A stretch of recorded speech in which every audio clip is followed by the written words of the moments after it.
Hi, and welcome to Best in Tesla News, episode 174. And boy, do we have some news this week. The EV adoption continues to rise, so does Tesla. And Volkswagen sees some huge trouble in their incoming orders. And GM and Mary Barra swallows their pride and inks an historic deal with Tesla. And Elon continues to meet with the world's leaders. And there are rumors about a new factory in Spain. And comedian Rowan Atkinson fell into the trap of believing the FUD. But the publisher, The Guardian, made a fact-check article named Why Rowan Atkinson is Wrong About Electric Vehicles. And Tesla broke multiple records this week. And both Mary Barra and CNBC called Tesla the leader in the EV race this week. How times have changed, All of this and much more in today's episode. Let's dive right in.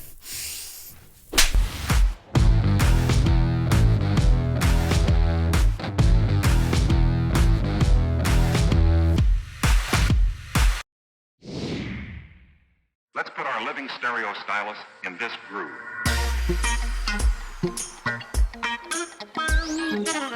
The EV adoption continues to rise, and so does Tesla. In Europe, we have all the sales numbers now for the major countries, and Tesla is up 120% year over year. You can see that April and May last year was almost non-existing because of the Shanghai lockdown last year. But still, we can see within the first 3 months of the year, Tesla was still quite far ahead. But now, with no lockdown, Tesla will skyrocket it, as we see on this chart from Roland. Yes, I know some people are talking about competition and Tesla's dropping in market share, but Tesla has just grown 120% in the first 5 months of the year in Europe. So I would call that not bad. And EVs are catching on like wildfire in Europe, as we see in the UK. The UK rate of BEV adoption increased by 58.7% compared to last May and 31.1% higher through the first 5 months of the year compared to last year. And one of the largest double-decker electric bus orders in history just went down in the UK. Stagecoach, one of the UK's largest coach and bus operators, has ordered 150 electric double-decker buses as well as 39 single-decker electric buses from Volvo Buses. This is the largest electric bus order Volvo Buses has ever received. Nice. And in Germany, we can see that plug-in hybrids are falling off a cliff as BEVs are rising. In May, hybrids were down 40% while BEVs were up 46%. And Tesla, of course, had the best-selling EV in the month of May with 4,240 Model Ys sold. So things continues to looking great in Europe. And because of the lockdown last year in China, the Chinese numbers are also growing rapidly. On June the 5th, the Chinese Passenger Association released May wholesales number data from the Chinese new energy passenger vehicle manufacturers, showing that Tesla's Shanghai factory delivered a total of 77,695 units in May, up 142% year over year. Yes, again, up from a very low base last year, but still up 142% in the biggest car market on the planet with most EV competition. But overall, during the first 5 months of the year, the total wholesales amounted to over 382,000 units, which is 77% more than a year ago at this point. So no, Tesla is not going down in China. They're growing and growing fast. And new energy vehicles continues to have above a 30% market share in China. And I will bet you guys watching are spending a fair amount of time online and on your connected devices. I know I am. My job is being on a computer all day. And when I'm not working, I might be streaming some entertainment on some of my smart devices. And all my personal information is on my smartphone. That is why using a VPN server is a very good idea, and why I have partnered up with today's sponsor, NordVPN. Because VPN stands for Virtual Private Network, and private being the key word there.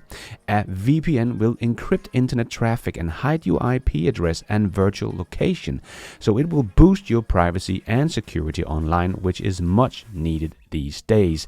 And a VPN protection makes hacking close to impossible. So for me, this is one of the most important things about using a VPN provider, to get that peace of mind that your data and online activities are secure. Because NordVPN does much more than just change your IP address. It blocks malware, stop intrusive tracking, block intrusive ads on the spot, and it has always on cybersecurity. So even if you're not connected to a VPN server, it still protects your online browsing. But of course, I also use the ability to change my IP address all the time, as I can get access to a lot more content on streaming services like Netflix, because there is different content depending on your location. So if I want access to something on Netflix that is only available in the US, I just turn on NordVPN and change my location to the US, and voila, my digital location is now in the US, and the user interface couldn't be any simpler.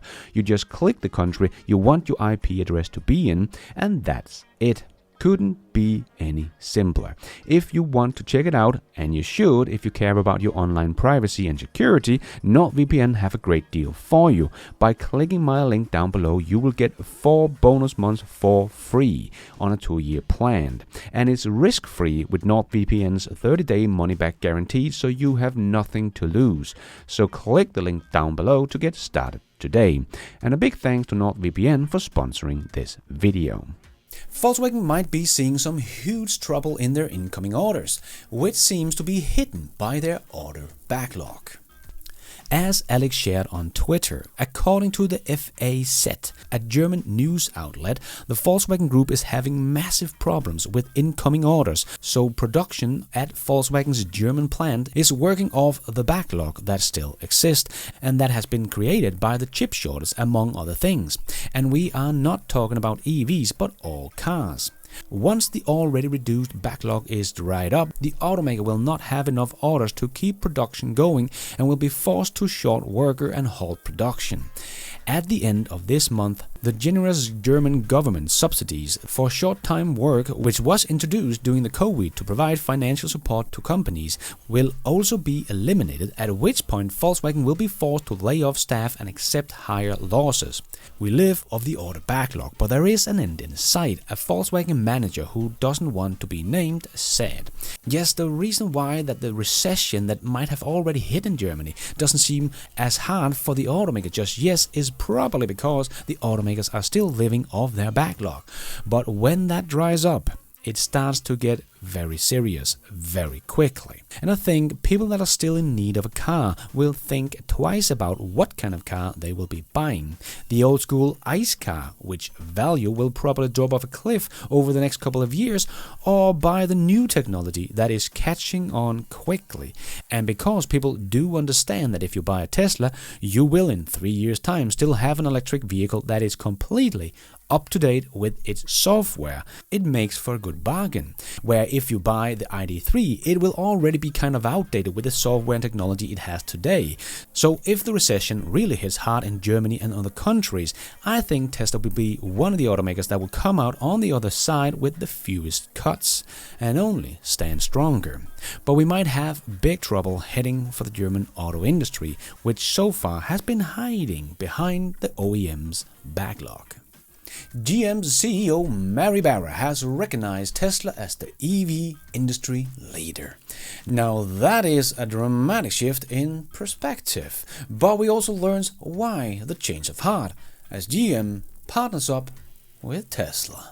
Both she and Ford's Jim Farley have kind of admitted that their companies will likely not pose a real threat to Tesla for another decade. According to them, parity in terms of price for EVs and profitability for affordable EVs will not be realized until 2030, if not later, as Mary puts it. GM's plans to profit from affordable EVs priced between $30,000 to $40,000 are not expected to come to fruition until 2030. Meanwhile, their internal combustion engine car market is dwindling rapidly, suggesting these companies cannot rely on ICE profits to offset the EV losses. So Tesla's success with the potential of producing a $25,000 EV with 20% margins pose significant challenge for traditional automakers such as GM and Ford. Given these circumstances, the argument that Tesla's manufacturing lead is only 3 to maybe 6 years ahead could be significant underestimation.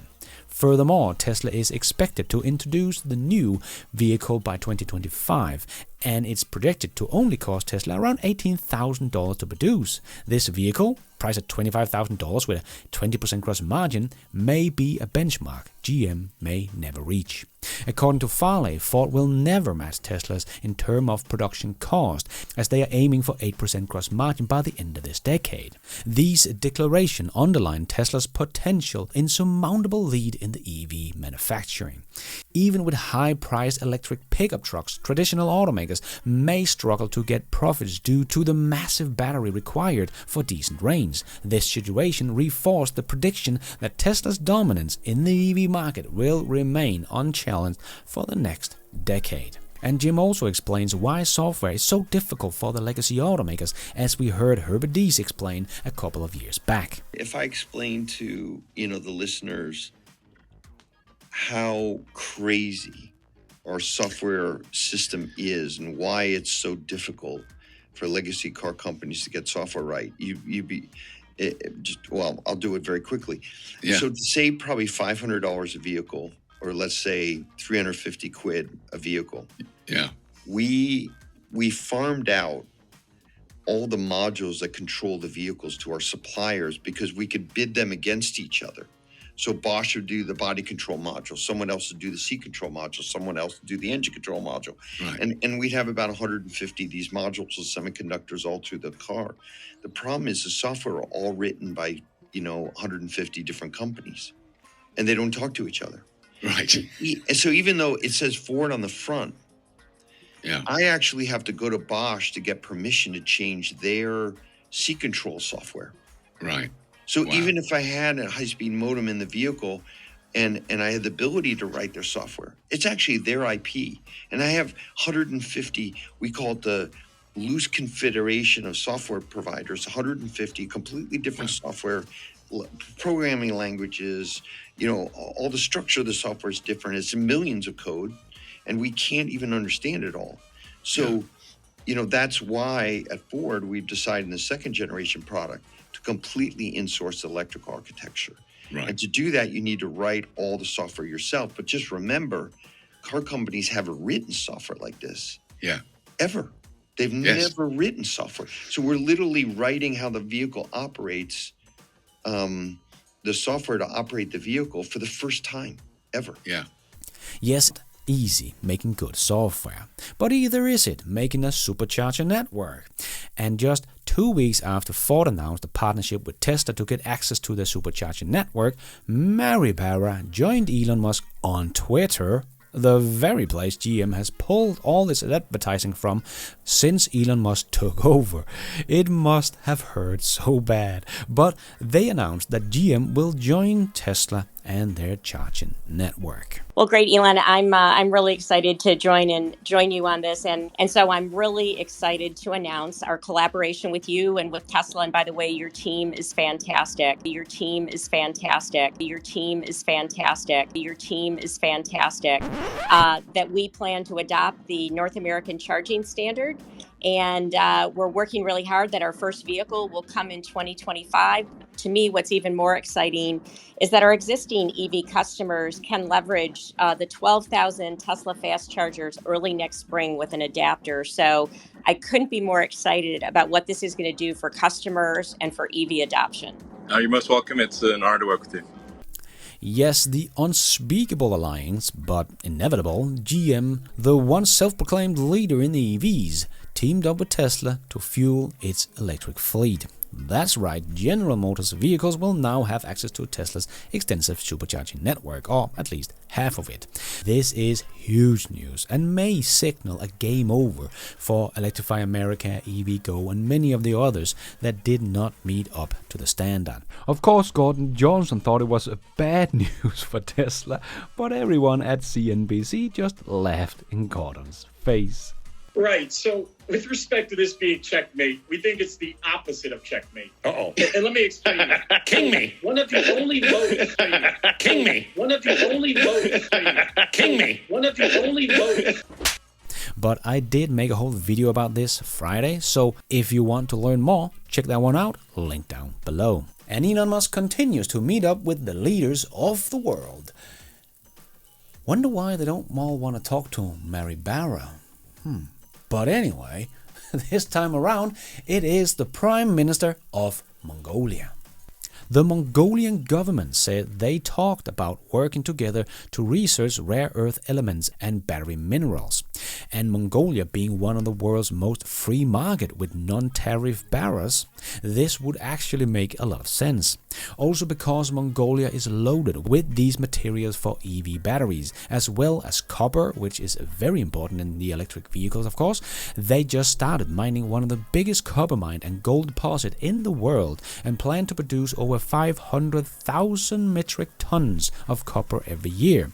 Now that's a lot of copper, and Mongolia has some of the world's largest lithium deposit as well. Definitely something Tesla would be very interesting in getting their hands on. So Mongolia is definitely a player in the electric vehicle game when it comes to resources. Elon also talked about Starlink and how they could be very beneficial for the country like Mongolia with low population density and could even get internet access out in the middle of the Gobi Desert.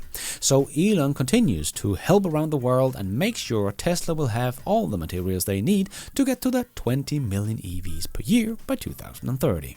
Comedian Rowan Atkinson, mostly known for his beautiful role as Mr. Bean, has fallen into the trap of believing the FUD being spread by big oil about how EVs are not so good for the environment as ICE cars. So let's bust this one. To be fair, he is just an actor and writer, and he has probably not spent much time doing research on this. He definitely did not see T&E, Transport and Environment's a big study a year or two ago showing that ICE cars over their lifespan will use between 300 to 400 times more resources than an EV.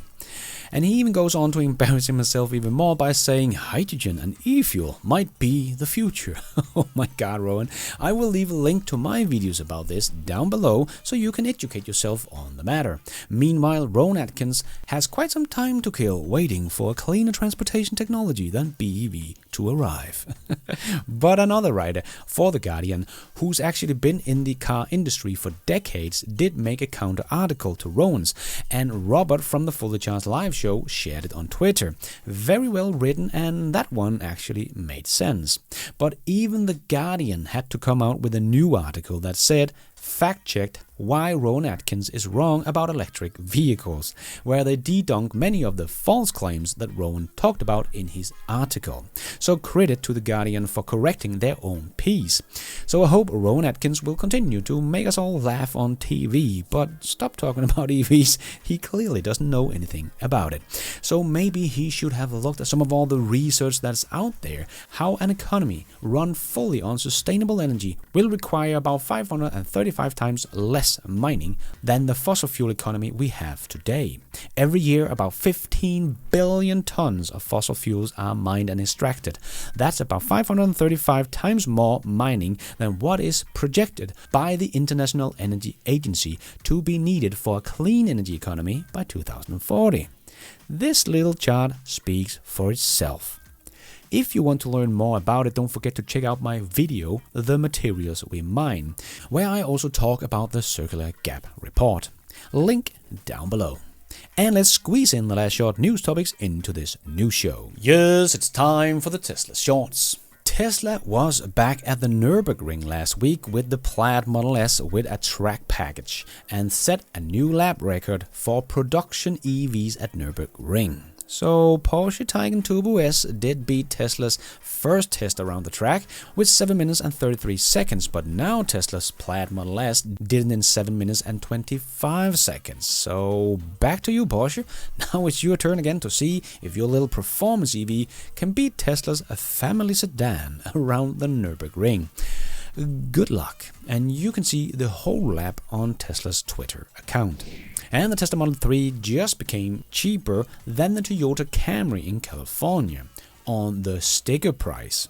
And even Tesla themselves retweeted the articles by Reuters where they talked about it. Tesla says all new Model 3's vehicles in the US now qualifies for the full $7,500 EV tax credit, meaning the Model 3 now starts at $32,740 with incentive. In some states, you can even get it under $30,000. But Sawyer also shared on Twitter that in Colorado, you will only in about 3 weeks from now be able to get a new Model 3 in Colorado for $27,740. But it gets even better, as in California, they have their own $7,500 tax incentive on top of the government one, and more incentive also depending on your income. But with all these incentives combined, the Tesla Model 3's effective price can be as low as $19,830 as of June the 5th, 2023, depending on your circumstances. But these credits aren't just applicable to the Tesla Model 3 though, but several other EVs of course, including the Ford Mustang Mach-E, the Chevrolet Bolt EV, and the Ford F-150 Lightning, among many others. So yeah, the EVs are definitely not expensive in California. And Tesla has even started to show the prices on their website, including the tax EV credit. But what will happen when Tesla comes out with a $25,000 EV that still will get both tax incentive in California? So $7,500 times 2. You could get this compact Tesla for about $10,000. Now that is going to be ridiculous. And we might have got a little hint at what Elon and the French president was talking about, as France has offered battery makers generous subsidies along with some personal lobbying by the president himself. Now the country is said to be calling BYD and Tesla to build car plants too. And Rivian R1T electric pickup truck caught fire while charging at an Electrify America station in California. It does not seem to be the battery pack itself that caught on fire, but it is too early to say if the fire was caused by the charger or the vehicle itself. And apparently GM's Chevrolet Equinox EV is starting production. While the company hasn't yet shared anything official, images have surfaced online showing the compact electric crossover coming off GM's assembly line in Mexico. And Tesla has launched a new car scrap page program in the UK, aiming at encouraging customers to trade in their old gas or diesel car for a new Model 3 or Model Y. For the month of June this year, only customers whose cars have a trade-in value of $2,000 or less will receive an equivalent discount when purchasing a new Model 3 or a Model Y. And South Africa doubled their EV sales numbers for the first 4 months of the year. Still less than 1% of car sales are BEVs, but at least it's starting to grow and grow quite quickly. One of the vehicles you can get in South Africa is the Aura Funky Cat. A very nice little EV. I checked it out at the Fully Charged live show this year, and it was a very nice little EV. And yes, it is from China. But the little Funky Cat does look a little bit like the Mini Cooper, but the Mini Cooper SE will have almost half the range as of the Funky Cat, but cost about $1,000 more. So yes, the Chinese are also in Africa, and EVs are starting to catch on. And the clown show of the Hummer EV and Cadillac Lyriq continues, as General Motors is recalling the Hummer EV and the Cadillac Lyriq due to potential power issues from bad battery connection. The specific issue is a potential concern with battery connections to the electric high voltage battery pack. Per the recall, the connection could be improperly positioned or incorrect welded. This issue increased the risk of power losses, which federal authorities consider a safety issue. Yeah, production of EVs is hard. And we all know that the OEMs really want to start earning money on software with their EVs because they're losing money on selling them. But it seems their customers do not agree, because Ford quadrupled the price of their Blue Cruise drive assist features. Before, you would pay an annual fee of $200 for the service. Now they have raised the price to $800, which angered many Mach-E owners, as we could see on the forums. And GM is not just spending billions of dollars on the EV adventure, but GM has just invested over $1 billion to update its next generation ICE engine. Wow, talk about wasting money. And big car companies are spending a lot of money to build electric vehicles. They borrow the money and have to pay it back with interest. As the cost of borrowing goes up, it will also make the car loans more expensive. BMW, Mercedes-Benz and others recently sold almost $9 billion of bonds, a type of loan here in Europe, the highest amount in 6 years. This means they are preparing for higher debt cost.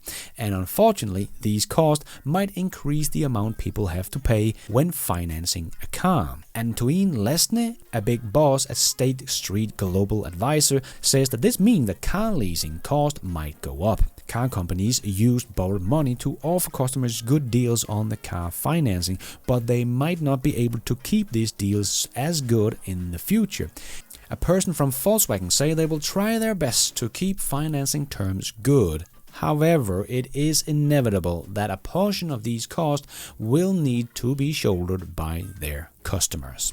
And on June the 6th, SpaceX Dragon 2 fleet's cumulative time in space surpassed the Space Shuttle fleet's time with 1,324 total days in orbit. Wow, just an amazing achievement. And Kilowatts once again spotted the Project Highland Model 3 out in the open being tested. Can't wait to see what this all turned out to be. And Volvo finally revealed more about their new EX30, their smallest car, a little, very compact SUV, but it comes with quite a punch. It will do a 0 to 60 in just 3.4 seconds if you get the dual motor configuration. So it will be the fastest car Volvo has ever made. Not bad. It will have about 270 miles of range, so not bad either. 154 kilowatts of charging speed, decent, but the battery is only 64 kilowatt hours, so should still charge pretty fast. They finally got rid of their old interior look they have had for quite some time and opted for a bigger screen in the middle. They have unfortunately still turned it the wrong way, but we can't expect them to get everything right at once. But the starting price should be just above $36,000 and will come out next year. So this could be a car that will do very well for Volvo. It will be made in China, so no tax incentive for them in the US, but it should be a very good hit here in Europe for sure. And more Tesla has arrived in Europe from China. Here is a little train heading through Europe. You want me to speed it up? Well, okay then. There is a lot of Teslas, but with all the demand problem Tesla is apparently facing, all of these cars are probably just going straight to the chipper. And Tucker had his first news episode on Twitter.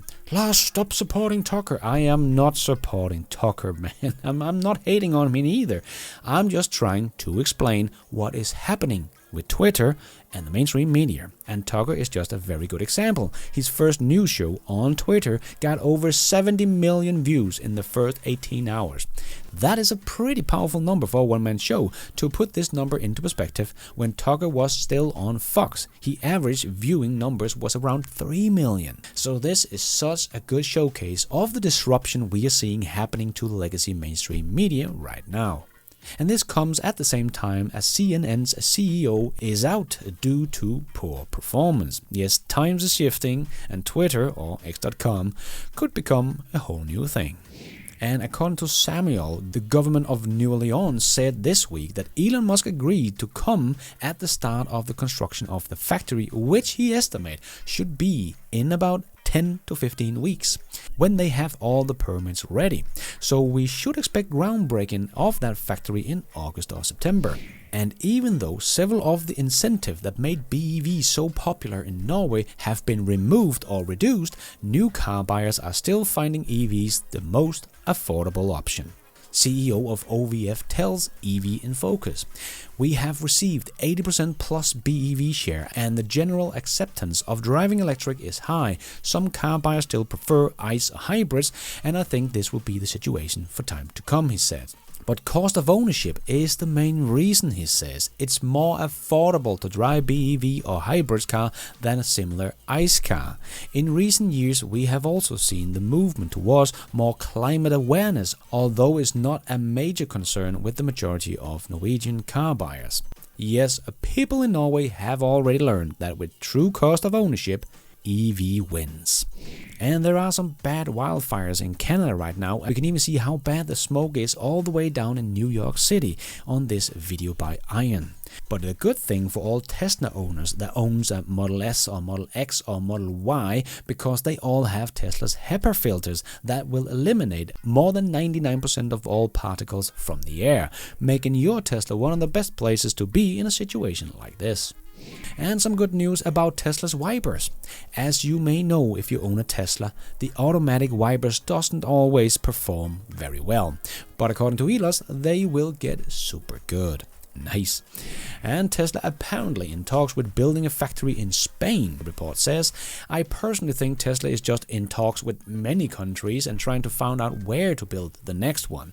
So just because they are in talks with Spain as well, doesn't mean that will be the place they will build the next factory. And Tesla made a new record in a winter test done in Norway, where they drove more than 30 different EVs until they ran out. But in the end, only the Tesla Model S was left. And finally, it stopped. It was the only one that passed the 550 and 500 kilometers mark. Finally, it passed the record from 2021 when the Tesla Model 3 long-range dual motors stopped at 521 kilometers. The new record is 530 kilometers for the Tesla Model S. But according to so many short sellers, Tesla has no advantages.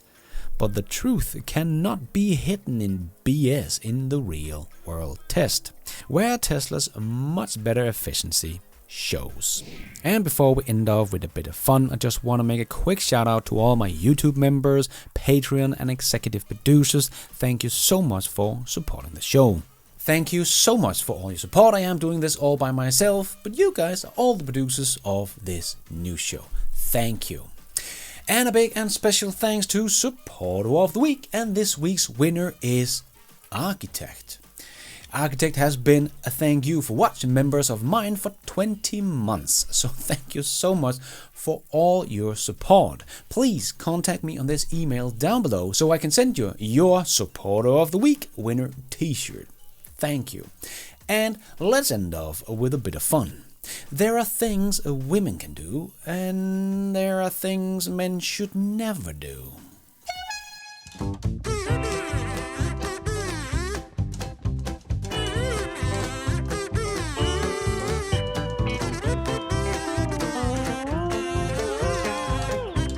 That is all we have time for in this new show. Hope you enjoyed it. If you did, don't forget to hit that like button. It really does help this video out a lot. And if you did like it, maybe you want to consider hitting that subscribe button, notification bell, so don't miss out on future videos just like this one.